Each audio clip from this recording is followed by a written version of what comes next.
Good afternoon, everyone. My name is Christine Ball, and on behalf of the N4A community, I would like to welcome you to today's webinar. This session serves as another installment of our spring webinar series. Today's session is titled Supporting International Student Athletes Through COVID-19 and Beyond. Thank you for taking the time to join us today.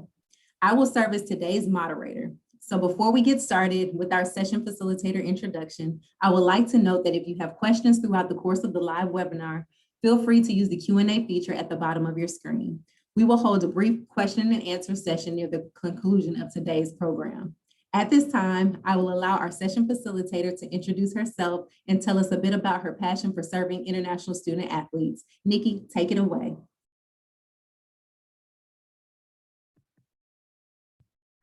Good afternoon, everybody. My name is Nikki Grafnetrova, and I work at Texas A&M University in Corpus Christi as athletic academic coordinator. I'm international, and I'm originally from Prague, Czech Republic. I'm a former student athlete at NCAA Division III level. I was a field hockey player, and I'm still here, staying in the profession. And I'm really excited to share with you about international student athletes based on my own experience being an athlete in the past and also working with international student athletes at my university, which is a Division I institution.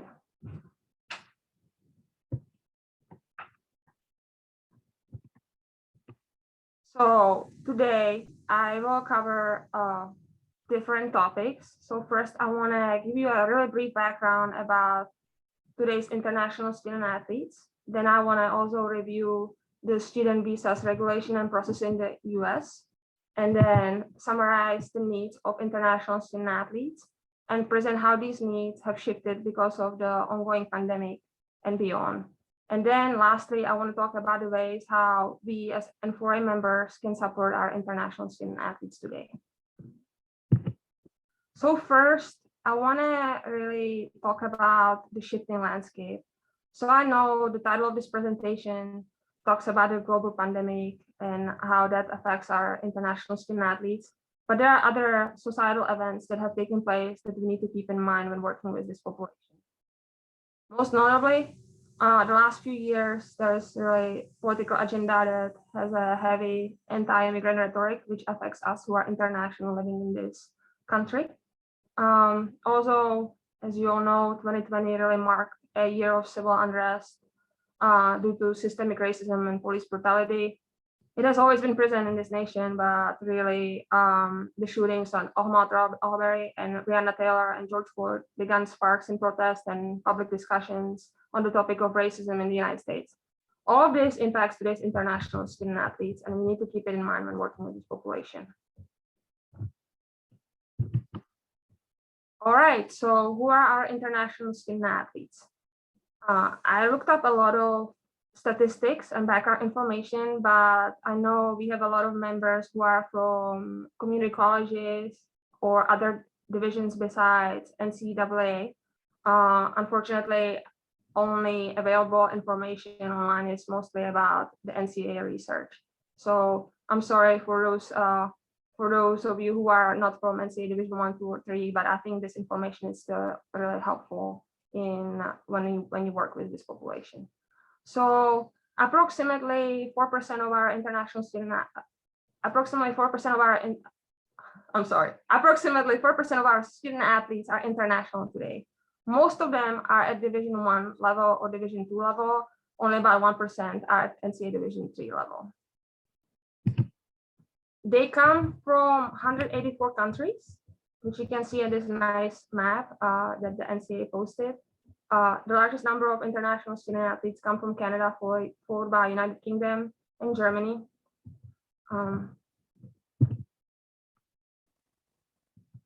Sports-wise, our athletes are mostly in non-revenue sports. A lot of internationals are in tennis in particular. These are some statistics from Division I, and these are Division II. You can see it's very similar in terms of sport distribution.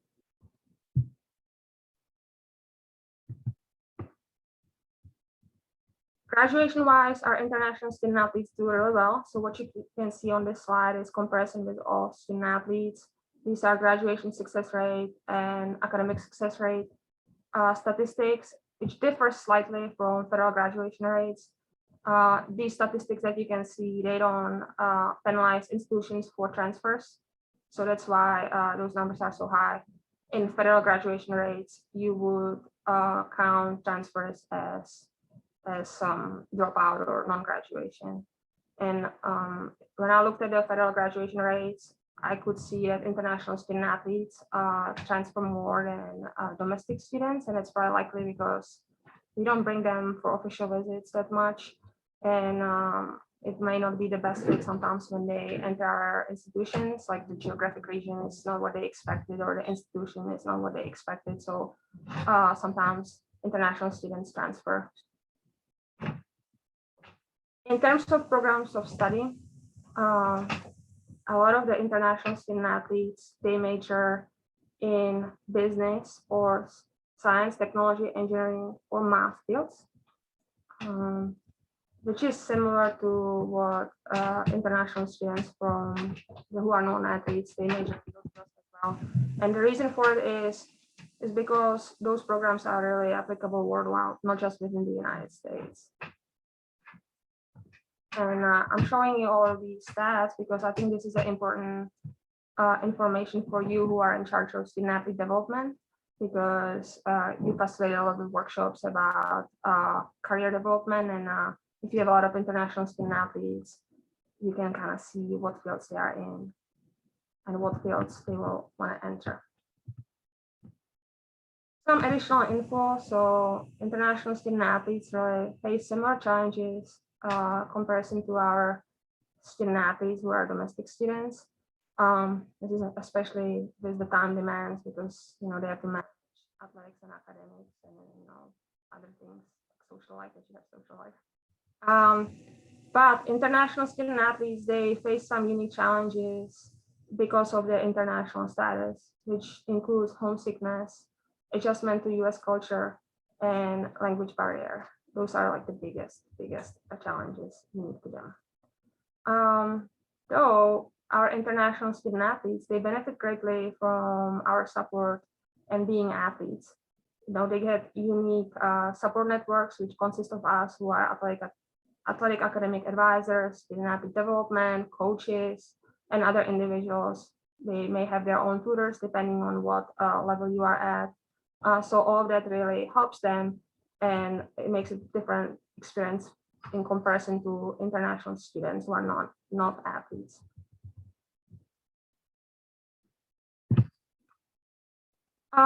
Now, while I talk about international student athletes as one big group, it's important to note that they are very diverse and they have many different identities that intersect, which can include a student, athlete, they're from different countries, they have different races and ethnicities, different genders. So their experiences will vary accordingly. And on the right side of the screen, you can see the diversity wheel, where at the center are the characteristics that are hard to change and that we all must learn to live with. And then out of the wheel, those characteristics can be easily modified. So all of these affect our international students' social reality daily. And if you would only shift a few things on that wheel, that will be enough to change lives that dramatically. So I want you to just keep this in mind when working with international student athletes, because they're all unique individuals and they need really individualized approach. All right, so next I want to talk about the visa processes and requirements for international student athletes. I don't want to spend too much time today on this because others in N4A already covered this. Specifically, N4A Student Athlete Wellbeing Committee had a great presentation a couple of weeks ago by the Bowling Green State University's International Student Office staff. And they shared the recording with the entire N4A on the listserv. So I included a link on the screen, and then there is a QR code which would take you to the recording. It's hosted by the International Student Office, and they know the rules the best, and they go in far more detail than I will go right now. All right, so the basic thing you need to know is in order to be in the US, if you're international, you have to have some kind of visa to enter and then to stay. And our international students, they first have to be admitted by our universities, and then they can obtain student visa, which is the F1 visa. Once they're admitted, they would receive I-20 paperwork, which will allow them to make an appointment in the US Embassy and get the visa in their passports, and then they can arrive to the US. The steps vary though, because we have international students who transfer within institutions, who are graduate students. So the best practice is always work with your international student office. They are the experts. In my role here at the State University in Corpus Christi, I always check with them because I don't want to jeopardize the status of our student athletes and get something wrong. So I just highly encourage you developing the relationship with that staff.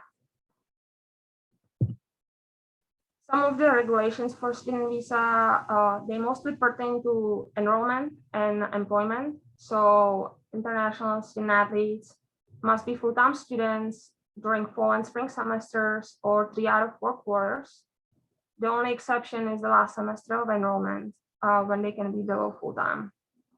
Now, typically or traditionally, international student athletes had to have in-person classes. So like the goal of student visa is to come to the US and like be in the classroom and have the experience. Otherwise, they wouldn't have to come if they had all online classes. But this changed because of the global pandemic. The rules changed that today international students can be in all online classes as long as they are still in the United States. If they leave, then they would have to have at least one in-person class. This is likely to change soon. We are towards the end of the global pandemic, at least in the US. As of April, I think there was an announcement that these rules stays, but again, please keep checking with your international student office because it could change tomorrow that they have to be back in at least 3 classes that are in person and then 1, and the rest could be online. In terms of employment, there's a lot of regulations. So again, international students come to the US to study. So they are only limited to working on campus, and they can only work up to 20 hours per week on campus. There are 2 exceptions though.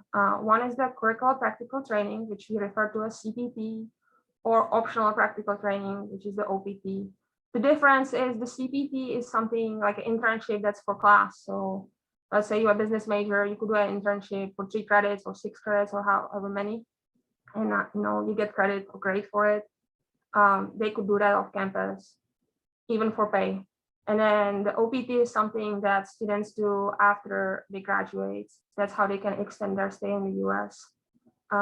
They could be full-time off campus, but the key is they cannot just work in like a fast food restaurant or something like that. It has to relate to their studies. So if it's a kinesiology, they have to do something that's kind of they got skilled, they got a knowledge in their field, and then now they are getting to use it in that internship. So that's one option for post-graduation. The biggest thing is international student athletes cannot just stay once they graduate. It's that you always have to be on some kind of visa or in some kind of status. So again, they can do the CPT or the OPT. They can enroll in master's or doctoral studies where they would get a new student visa. And then long term, they could get work visas such as H-1B, and that could lead to green card and then citizenship. I know I'm in front of you as an international person and you see me working in the field, but I don't want you to, I guess there is a common misconception that it's very easy to become a citizen and work in the United States. It's not, I think I would describe it as a maze. It's possible, but it's complicated. So again, refer your student athletes to the international student office. You can always share with them my contact information, but you want them to start like thinking about this early so they have those options to stay. All right, so now I'm getting to the most important part of our presentation today, which is about the needs of international student athletes. There's so many. So I divided them into 6 different categories, which you can see on the screen. And I'm going to talk about each, and then I'll give you some ways how you can mitigate those challenges or address these needs. So the first category is transition needs, as I called it. So international student athletes come from different countries. They are completely different to the way of living in the United States.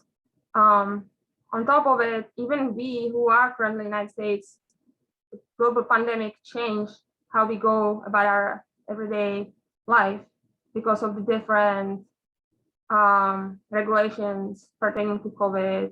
Face masks just changed. What's open? How do you do certain things like renewing your driver's license?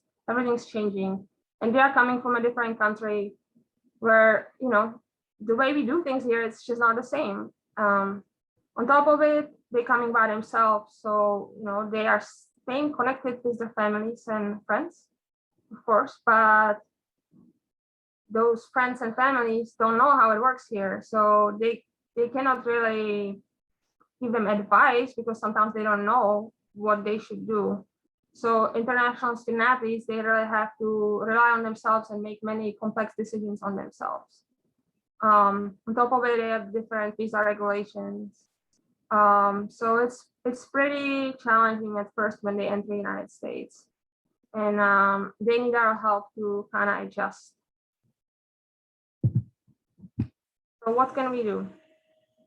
First thing, I already mentioned this, but we want to really have good collaborations with the International Student Office. If they have a listserv that goes out to all international students, I highly recommend having your staff subscribe, because you will get important information even like if the online class regulations change. Ideally, and I know it depends on your staff size and if you're Division 1 or Division 3 or community college, but if you can have at least one athletic staff member to just be in charge of international student athletes and be there for them and assist them with the transition would be ideal. So like at my university, I'm international, so it's an easy choice. Like I can help because I know a lot from my experience. Maybe you have somebody like that on your staff, or maybe there is just one of your staff members who just learns all the rules and, you know, can just assist all the athletes from different sports. Also, depending on the size of the university too, maybe you can have a staff member in the international student office that's designated to work with international student athletes. It happens a lot with like housing or admissions that you might have somebody that you work with. I think it would be a really good practice to have also somebody in the international student office. That way nobody gets missed, you know, and everybody can kind of navigate the transition.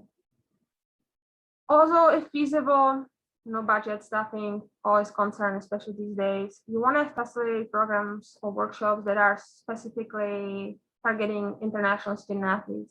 So if you only have one international student athlete, this is probably not feasible. But if you have a large number of them, can you do a mentoring program? Can you assign like domestic students who work with these newcomers, or even have the returning international students mentoring the new international students? Additional ideas could be having a financial or career workshops. As I alluded to it earlier today, you know, the international athletes major in specific fields because they wanted to bring it back home, like they want to have career back at home. So some of the workshops we do, it's not really helpful to them because the way you get a job in the United States is completely different than if you go home. Another idea is you want to have an in-person or at least virtual session about important information about for international student athletes where they can ask questions. So as you remember during the pandemic, like around March when everything was shutting down and international students were leaving, and then the government started changing rules about who can return, what they need to be enrolled in. There was like this big chaos. A lot of my international students were reaching out, they were all stressed out, worried about everything. And all some of the universities were doing was just send an email. And that's just not enough. You want to have the session, even if you don't have all the answers, you want to have a session with everybody and allow them to ask questions and answer what you can. That shows you care and you are there for them. In terms of the transition, there will be some questions all international students will probably have a question list or will need help with. So the first one is like getting a bank account. So I talked to one of our internationals and he told me something I really didn't know, but I know there is a fee when you have money in an international account and you send the money to an American account, you get charged. So what international students often do is they come to the US with cash in their suitcase and they need to go to bank as soon as possible to get an account because I mean, it's not safe to just have like cash laying around. So that's one thing they will for sure need help with. They will need American phone number. They will need to figure out the transportation in your city or town. You know, if you live in Boston, transportation is great. If you live in some rural area, there is no buses or subs. So they need to figure out how to get to where they need to go. They will want to know about driver's license. Maybe not the first semester, but eventually those questions will start coming. They will want to know about the visa requirements and rules. They may struggle a bit with language, so or we use big words when we explaining all these rules, and they need somebody to really explain to them in more simple terms. They all want to have social security number, but for that they have to have a job. But they will come to you with those questions about jobs and how can they get a social security number. So that's something that you should be prepared to answer. If you don't know the answers, how to do any of these, again, reach out to your international student office and maybe make a handout you can share with them or your staff have available so they can help. Because the worst thing you can do is if these students come to you with questions and you just say, I don't know, and then they get lost on campus, they don't know who to ask for help. I find the N4A profession to be more helpful than sometimes other departments on campus because we usually do reach out to others and we will find those answers for our students. So I want to share this with you so you are kind of ready for those questions. The next area of needs of international student athletes is the academics. So a lot of our international students come from countries where English is not the first language, so they will have a language barrier. And that's going to be a big challenge, especially the first semester they are at the university. From my experience being international, I took a lot of English classes, but when I entered the United States, I was lost talking to people and understanding what they are saying or even communicating back what I wanted to say because you have to translate everything in your head. So I was much better at writing because I could take my time, look at dictionary and reading, same thing. So that's something to keep in mind during the first semester. That's going to be the biggest issue. Also, I don't know about your universities, but at mine, we allow special admissions of athletes. So sometimes we bring in international athletes who have low TOEFL or IELTS scores, which measure English proficiency. The athletes who get admitted through that process, a lot of them have 4.0 GPAs after the first semester.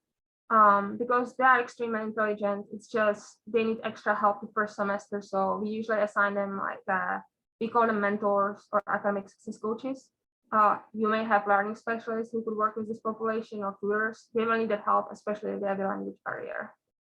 Other academic needs is we teach classes differently in the United States. We use a lot of technology, and then all that we've done has changed as well because of COVID. A lot of classes were shifted to online. Some universities only offer online classes at this time. Some international students, they are happy that they like online classes. I have a lot of mine that yes, finally I can take more than usually.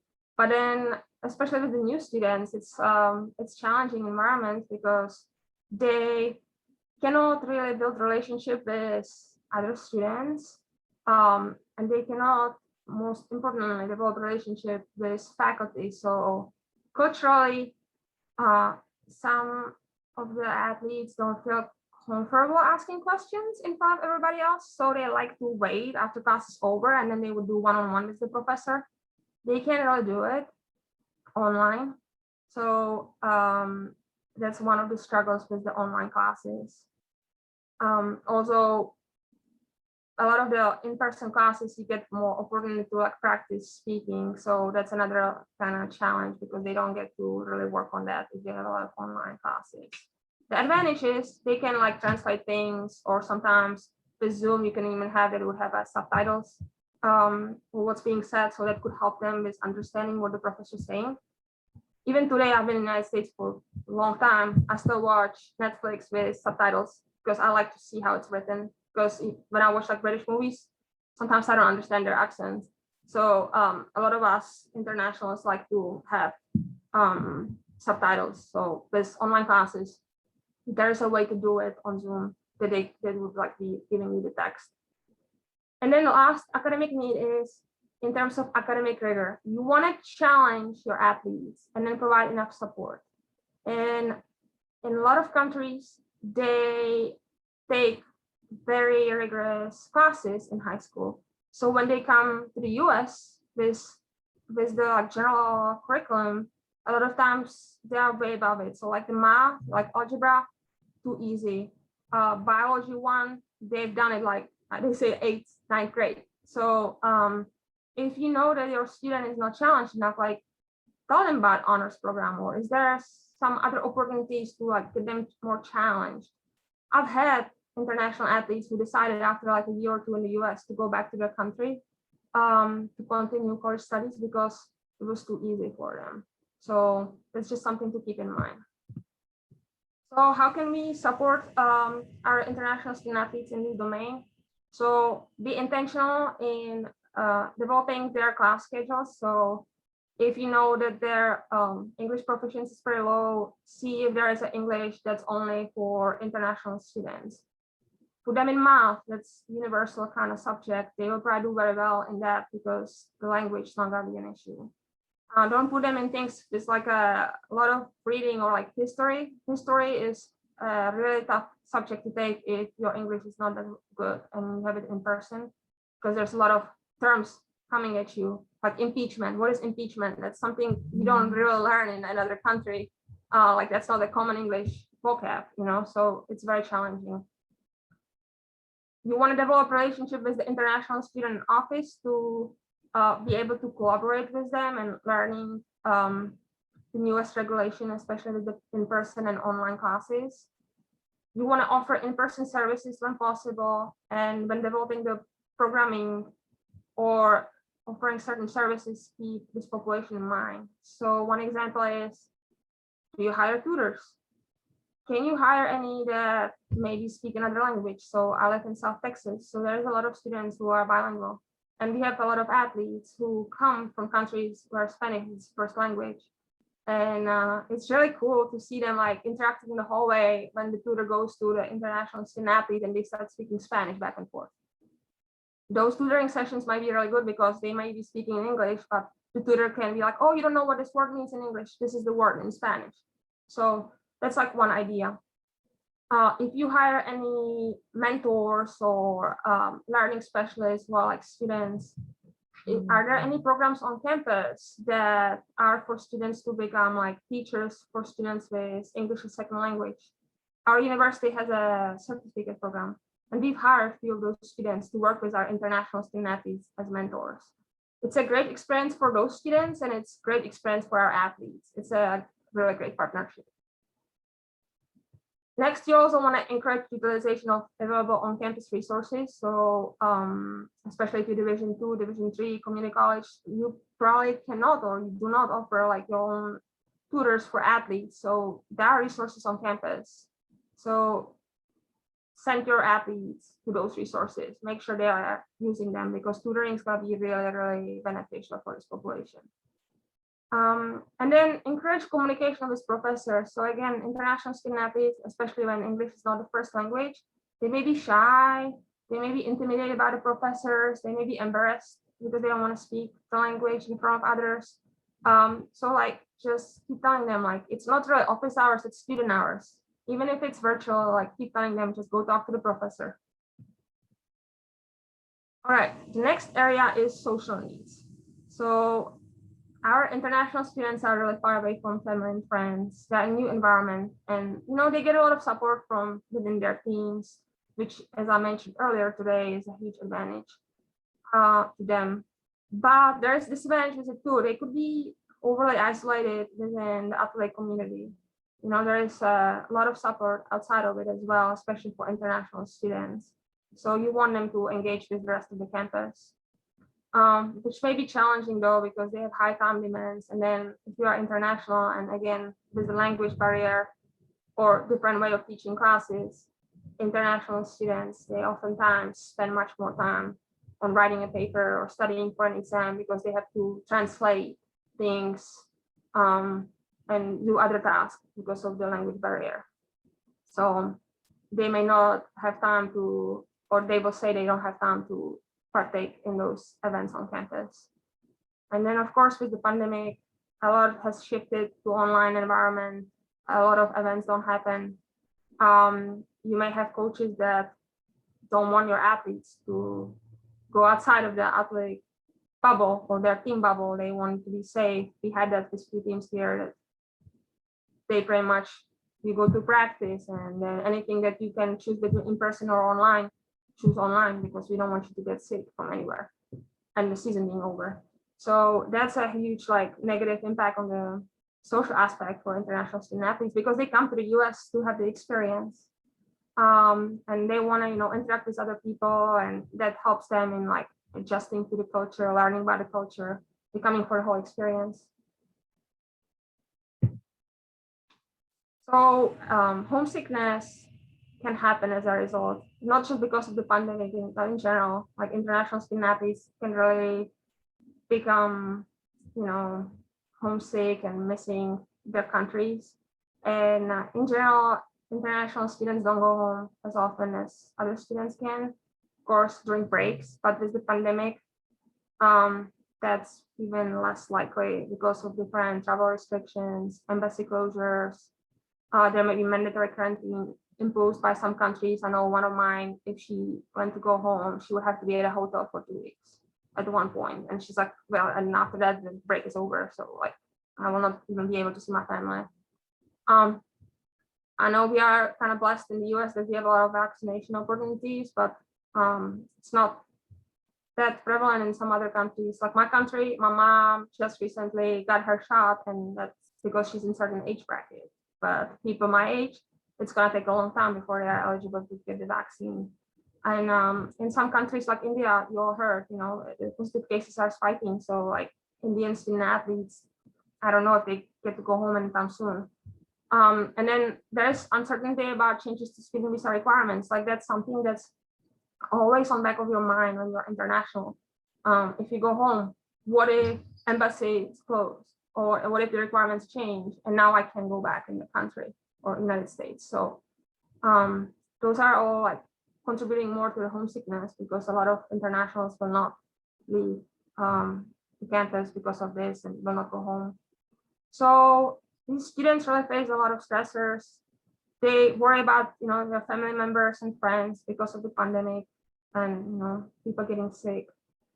They also stress about academics and athletics. A lot of their performances are tied to athletic scholarships, and without those, they wouldn't be in the United States. So that's a lot of pressure on them to do real well. They are stressed because they need to adapt to a new way of living and new way of doing things. They need to find new friends, fitting in. They need to develop relationships with teammates and coaches. And then there's a lot of the government rules that's changed. And then there are a lot of negative stereotypes, microaggressions, racism that these students can face depending who they are, where they're from. And there's a lot of cultural differences in help-seeking behaviors and attitudes towards counseling services. So international students tend to want to stay under the radar and not to be a problem. So they will not come for help until it's too late sometimes. There are also issues with safety and physical well-being. So the United States has a reputation for not being safe right now. People know, it's not just a secret, that there's a lot of hate, that immigrants are not welcome. A lot about racism, especially against Asian students as a result of the pandemic. So that's being talked about in other nations, and that makes, the families of international students and student athletes to worry to send them even over here. And of course, our athletes continue to compete during the pandemic, and there is always a risk that you could become sick, it could be long-term effects. So that is still on people's minds. And international students often try to suffer in silence. They don't want to worry their family and friends who are far away, because what can they do? They don't want to worry them. So that's another stress. They really do suffer in silence. So what can we do? So that's something that we really can do well as N4A professionals, because we are in a lot more contact with student athletes than other people on campus. So we want to continue doing that. So we want to check in regularly with our international student athletes. We want to allow walk-ins. We want to see them when they are not in crisis. And in person is much more preferred than virtual, but anything you can do is good. So this will help them, get better at the language, and just they will start trusting you, and then they can come and vent to you or talk about what they're going through. You want to take time to listen and learn about them. It may be very uncomfortable to speak to somebody who doesn't have very good English. I'm international and I don't understand everyone. Sometimes the accents are heavy, but it's okay. If you're uncomfortable, just take time. If you don't understand, ask them to repeat it. It's really good for them and for you too. They learn from you and you learn from them. And then you want to find ways to keep the families of your athletes in the loop as well, through social media, website Q&As. This was especially important when the pandemic was at its peak, because a lot of families had questions and nobody would tell them anything. And the athletes may not want to tell them that they don't want to worry them. So maybe I don't know what's going to happen next few months, but if there ever is a situation when we have to make a lot of changes, you want to maybe make a website Q&As or put things on social media, so even the families can just look at it and they have some idea what's happening. Next, you want to encourage utilization of counseling services on campus. You want to keep telling internationals about those services and have different outreach programs targeting them to promote engagement. And you want to offer, if possible, some safe spaces that are student-led. So they may not want to go to the counseling center, but maybe you can have a group of international students, returners, and new ones. They might have a group together and they might be more comfortable sharing with each other.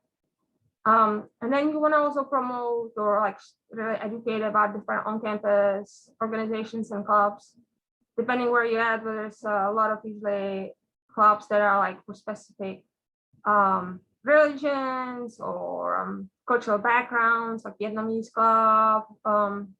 So your international students may not know about those, so you want to kind of tell them about it and encourage them to go into those spaces, because they may feel awkward or uncomfortable. A lot of times we all feel that way when we go to a new place. We feel like, oh, I don't belong in there. But then once you are in that space, you're like, oh yeah, why didn't I come here earlier? So that goes with the counseling service departments. So in our campus, a lot of times I have to physically walk the athletes to the counseling building to make them more comfortable. And I always say oh yeah, other athletes use them. There's no stigma, you're fine. And I will go to that space and then they feel more comfortable going there with me. So that's one strategy to do too. All right, then the last need in terms of finances. So athletic scholarships are really an important factor when international student athletes choose colleges to attend. With the global pandemic, there is even more need for those scholarships for these athletes, because their family members, they could have lost their jobs, same as in the US. It affected everybody around the world. And then even with the scholarships, you may think, oh, they are getting all this money, they're getting full ride and the stipend. But depending on the country of origin, actually, those scholarships are taxed. They pay taxes, which could be up to 14%. So they may not be getting as much as you think they are getting. On top of it, international student athletes are not eligible for federal and state funds that are available to other students. So like they cannot get Pell Grant or financial aid, or now with the pandemics, there's the CARES Act. They cannot get it. They cannot get the stimulus checks. And that limits kind of what money they are eligible to get.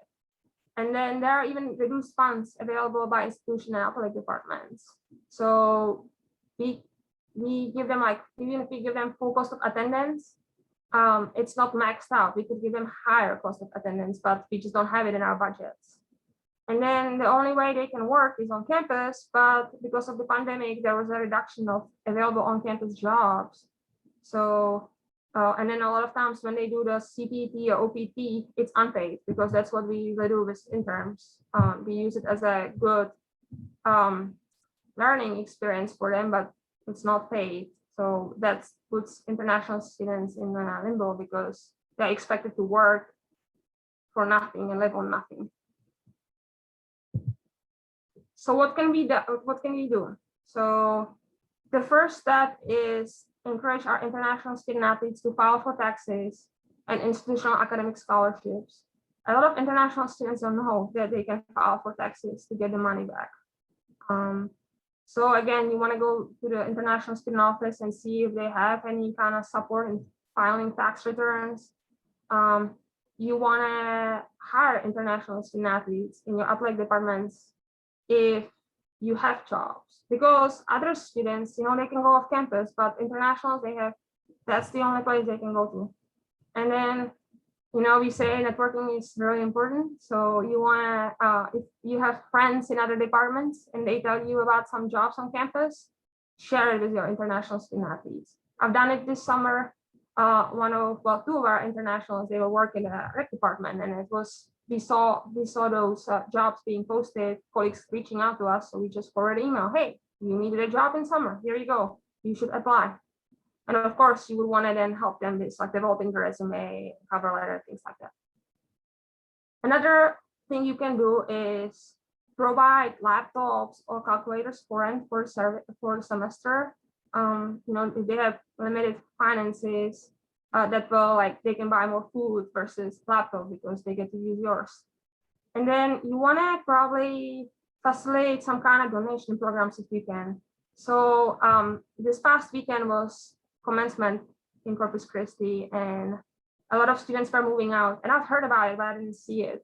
So I walked by the dorms, and there's the trash area, and I saw this flat screen TV by the trash. I saw bicycle there. I saw furniture. There's a lot of things that the students who were leaving, they were just leaving it by the trash. And I saw a student actually coming with a car, and she was loading the stuff in her car.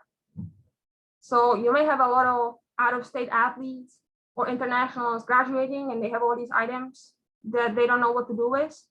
You could do a program where they can, they can leave the items with you. And then when the new international student athletes or other international students on campus, or even the domestic students, they could go in that space and oh, okay, there are hangers, I need those. So there's a TV I can have. So that's one idea.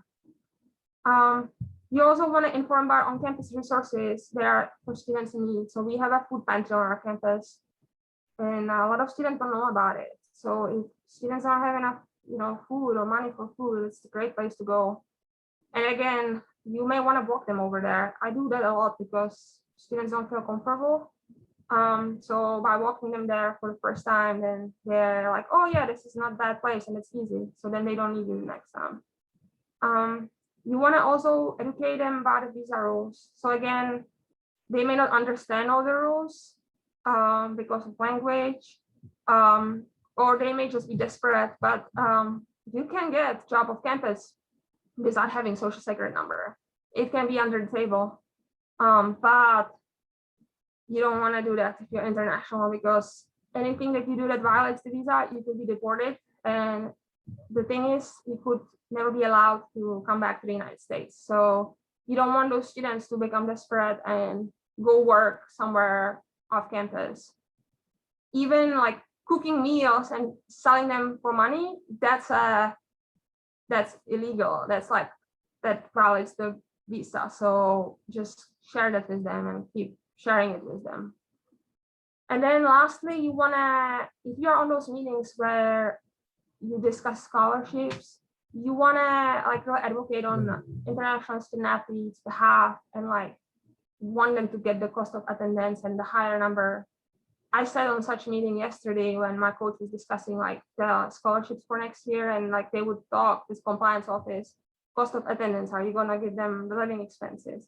If you know that one of your athletes is struggling and you are on a meeting and they are like trying to cut that money, speak up, you know, and be their advocate.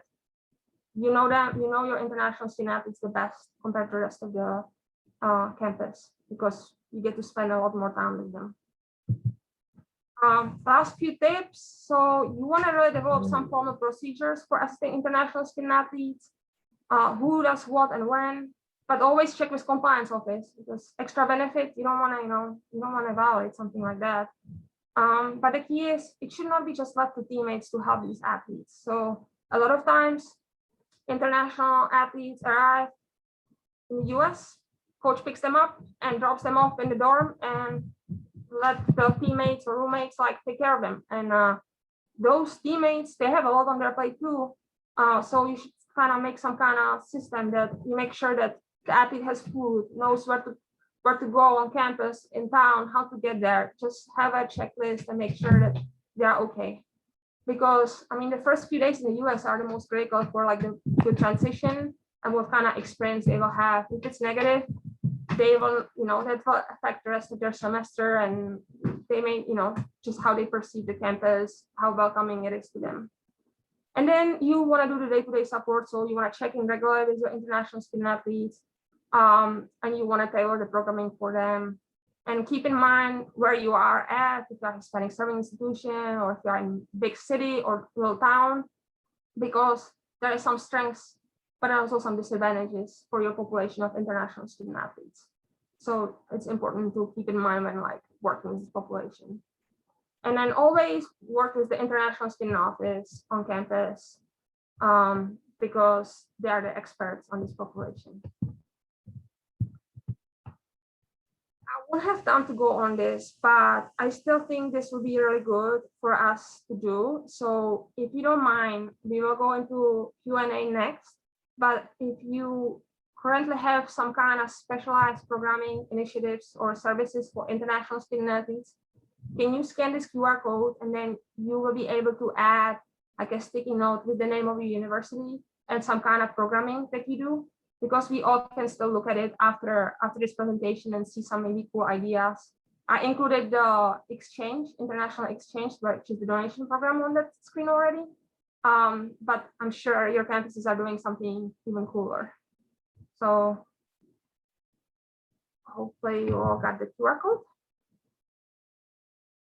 Right, so the last thing I want to say is we are all very lucky to be in this profession working with international student athletes and just student athletes in general. We are in a huge position of privilege, and we have a lot of power over these students, and what we do every day matters and will impact their experience. We can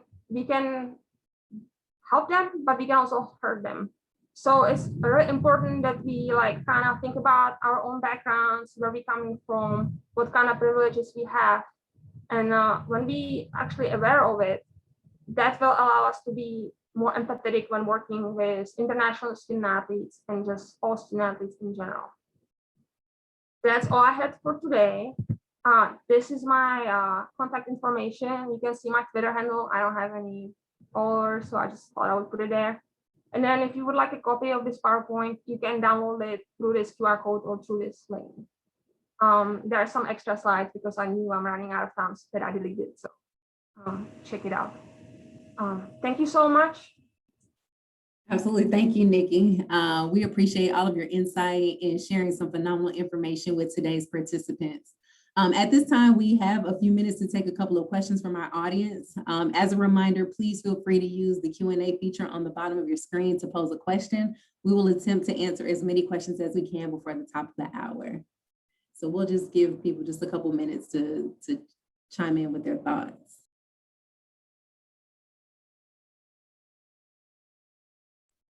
All right, so we do have a question in that Q&A. It says, again, thank you again, Nikki, for your helpful presentation. Is there anything in particular you would recommend to help support student athletes who come from war-torn nations or nations with extreme amounts of civil unrest? Great question. Yeah, that is a great question. You want to really, I think the key is always just talk to your student athletes, and they may not be ready to open up right away. It could be even cultural that like you don't want to go that deep in the topic and share about it, or they don't want to complain a lot of times. But I think by checking in, like developing the relationship, these athletes will open up, and then you can be there for them, and you can have the discussions even like, okay, so when you graduate, what do you plan on doing? Are you gonna go back? I had a discussion with one of my athletes from Israel. He just graduated, and I was like, are you gonna go home? Like, are you worried about your family? We have that relationship to have the discussion. And like, she never brought it up this past few weeks. She didn't talk about it. And then like, she's like, oh, thank you for asking. And then we had a really good discussion. So you just want to kind of keep the lines of communication open, and then just speaking about those issues, and keep in mind that like the options will be different for them when they go back home, or if they want to go back home, they can go back home, or worrying about a family and friends that are left behind. That's a lot of stress and trauma. Absolutely. The next question says, what is the official visit process like for potential international student athlete recruits? Again, a great question. Thank you all. The questions are rolling in, so we appreciate that.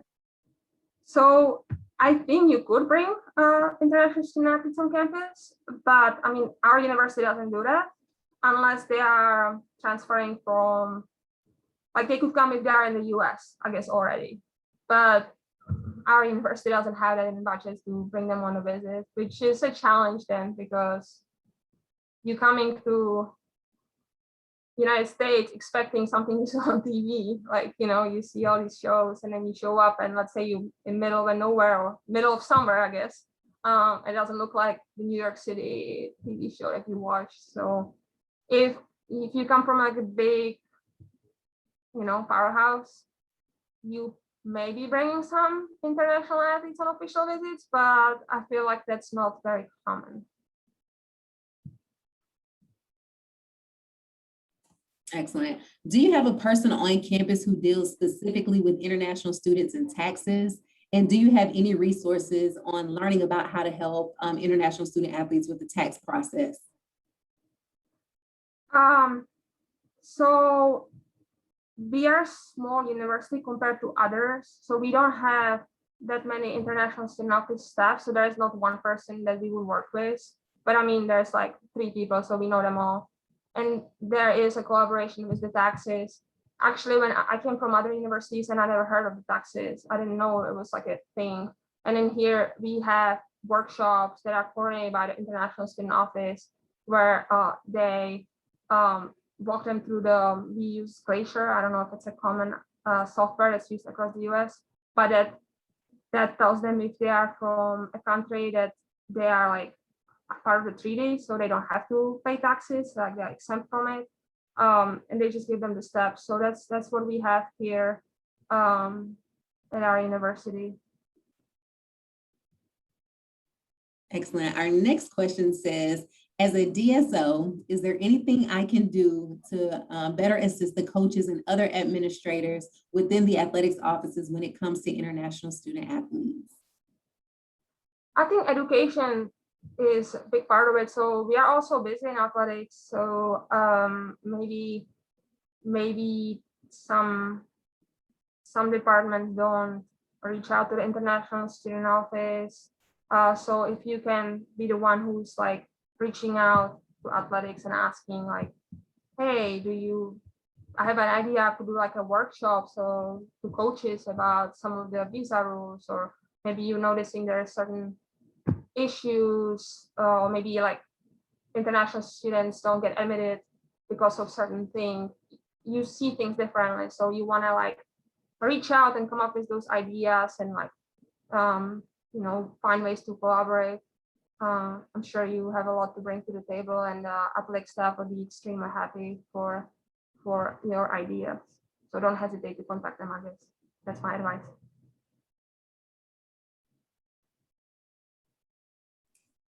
Awesome. Well, Nikki, it does not appear that we have any additional questions in the chat.